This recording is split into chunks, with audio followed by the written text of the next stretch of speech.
When I was younger, I used to have a problem with sleepwalking. My parents had a pretty big house on a lake with a huge in-ground pool, and I had 2 bedrooms. My house had a ground floor where the street was, and then a lower level. Not quite a basement because it was on a lake. I guess they didn't have a use for all the rooms, so my sister and I both had 2 bedrooms, one on each level. My sister was a couple years older than me, so naturally she would tell me stories to try to freak me out. One that always bothered me was a story she told about the kid who drowned in our pool. She said the family who lived there before us had a son around our age who, one fall night, went out to the backyard to play and got stuck in the pool and died. When you have a subterranean pool where we lived, you would have to drain it after it started to get cold to get it ready for winter because the winters were so harsh. Because of the rain, there would always be a foot or 2 of really murky rainwater down in the deep end of the pool.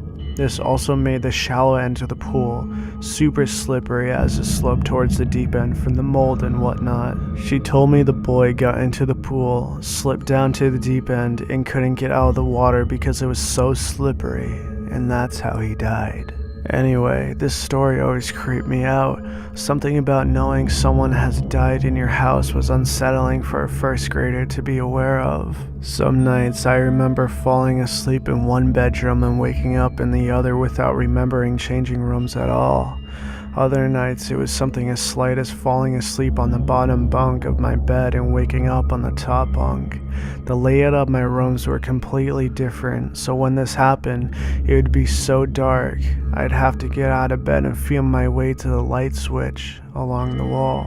This was a little easier when I woke up in my room because sometimes I'd wake up in a closet or the living room. I don't really remember, but I'm sure this bothered my parents because if I didn't wake myself up in the middle of the night, they'd have to go looking for me. One night, my dad found me out by the lake, sitting on the edge with my feet in the water, just looking out at the lights from the houses on the other side of the lake. I got in a ton of trouble, and that's probably the earliest spanking I remember because it was a big one. After that, I think my parents took more caution in locking the back doors up at night to make sure I didn't meet the same fate as the former owner's son. On the lake level floor of our house, we had a living room and a long hallway connecting the other rooms. This hallway connected our playroom, laundry room, mine and my sister's second bedrooms, and at the very end of the hallway was a bathroom that I never liked to use because it was always so dark and creepy. If you didn't turn on the lights as you went down there, it was hard to see past the doorway, which always creeped first grader me out.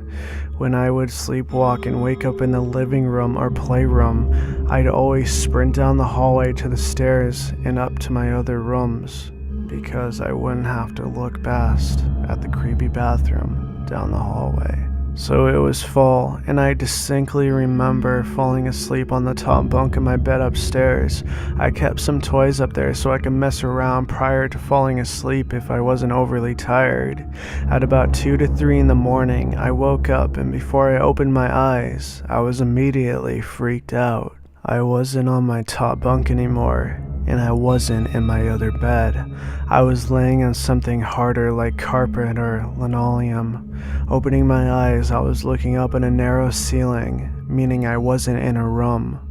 I thought I must be in a hallway or something. Sure enough, I was in the hallway leading to the bathroom as I looked around and began to be more aware of my surroundings. I followed the ceiling with my eyes to the end and couldn't help but look at the end of the hallway. But the bathroom didn't look normal.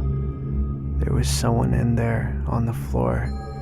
It didn't look like my sister, but I couldn't be completely sure. This must be why I kept staring. It was definitely someone around my age, but my sister was blonde and this kid was not. I looked away momentarily to start to get up and head back to my room when I picked up some movement out of the corner of my eye. I quickly glanced back at the bathroom, and the kid was now standing up staring at me. I could see him crying, and he looked like he was completely wet. I freaked out, turned away, and sprinted up to my parents as fast as I could. Panicked, I woke them up and started to tell them what I saw downstairs. They just dismissed it as a bad dream. I tried harder to convince them, and they told me just to sleep in there for the night. After that night, my sleepwalking didn't stop, but when I woke up somewhere downstairs, I would keep my eyes shut as tight as possible and stay where I was until morning. I never forgot the feeling of looking down that hallway and seeing that kid staring at me. Luckily, we moved out of that house when I was in the 2nd grade, and I didn't have to worry about it anymore. Eventually, I stopped sleepwalking, but 20 years later, my wife says I still sometimes mutter creepy stuff in my sleep, or get up terrified and jump out of bed. If you enjoyed this video, be sure to hit the subscribe button and hit the bell beside it and select the box. That way you'll be notified for any new videos. Also be sure to look up other listen documentaries on our channel if you're looking for some chills down your spine. Check back on our channel routinely, for we upload every 2 to 3 days. Thank you for watching.